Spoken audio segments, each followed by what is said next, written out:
By the way, oh, I have to tell you about something I think you'd love. Have you heard of Renderforest? No. You know, I have little theme tunes, like little opening intro videos on my YouTube channel, one for me as a singer-songwriter and one for me as a teacher. The one I have as a teacher, I made myself, but Renderforest like will turn your logo or any image that you put into it into a really cool video with a nice bit of stock music with it, and it's very professional looking, and it costs a tenner. Like seriously, a tenner. And that's for what? That's forever? Yeah, that's forever. You just download. Okay. Now, a tenner is not the highest quality, but all you do is like buy the cheapest version, and then when you export it from your video editing software, you just export it at a higher resolution, and it's grand.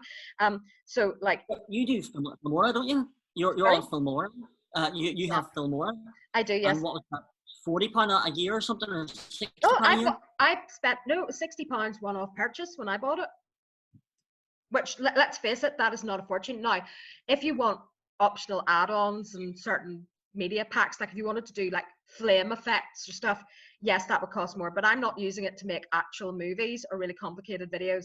I'm using it for like talking heads, you know, really simple this stuff. is an interesting enough conversation in its own right. I mean, which we can sort of, because having friends that YouTube, one of the great things about the Northern Irish YouTube page that I do, and this actually might end up being a video if you want to just go into more detail. We're recording it, so it's there. Yep. One of the great things about the Northern Irish YouTubers page that I have, and what's weird is that I'm not even the biggest YouTuber. I'm just kind of the community facilitator of that page. And I think that if I was a big YouTuber, that a lot of people wouldn't contribute, because I would be like the big authority figure that is kind of, I'm a better YouTuber than you, and kind of, but because I'm not a big YouTuber and I'm only getting started, it's kind of, yeah, people can make you feel intimidated on YouTube. Like I had quite a nasty comment once on, I obviously post a lot of singing lessons, and it was like, at the moment I've got 352 subscribers. At the time I had about 197, and it was like, well, why should we believe what you're saying when you only have 197 subscribers? In other words, if you really knew what you were talking about, you'd have like 100,000 subscribers. It's like, well, I had to start somewhere. People that have 100,000 subscribers at one point had 100 subscribers and kept growing. And often as well, like I'll see musicians' videos and there'll be like 20,000 views in the video, yet they've only got about 200 subscribers. And that says that they've just gone out somewhere. You can pay for views on your video just to bump up the numbers, but they'll just be bots and it won't mean anything. So I would rather have, 352 engaged subscribers than thousands of subscribers, but actually only have a handful of them who were really interested.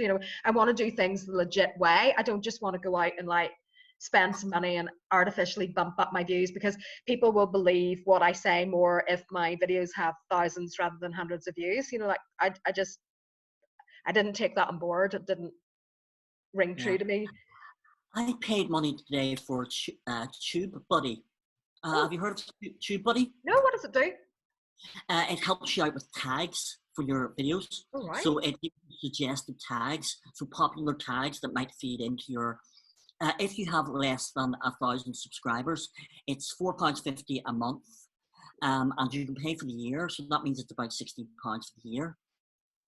If you have less than 1,000 subscribers, and it gives you suggested tags for your videos, so it might be that you're just not putting good tags up. Yeah, and also I think a thing that people do wrong, this was an interesting thing that I watched a video on, was like titling. Like yesterday I did that video with Gavin, who is a lecturer in media law at the University of London, and if I had entitled that video, interview with Gavin Souter, LLM, well, nobody's actually searching for that. So I entitled it, Ask a Lawyer, is it legal to post covers to YouTube and Facebook? Because people might actually be searching for that, not just on YouTube, but on Google. Like they want to know the answer to that question. So when you're titling your video, you have to think, is this something that people would actually be searching for? Because you're not going to build a following unless you're answering questions for people or bringing some kind of value to people. If people aren't looking for what you're offering, you know what I mean? And then there's people like once you get into their channel, like there's a girl on YouTube called Digital Nomad Girl. Her real name is Louise Croft, and I got into her channel because I had searched on Udemy for like on YouTube for how to make money on Udemy, or how much can you earn on Udemy, when I started teaching on Udemy. And she happened to have a video on that. But because I liked her and I warmed to her style, then I watched other videos that she did and I kind of got into her channel. But the reason that I discovered her in the first place was that she answered a question that I was asking, you know, so. Yeah,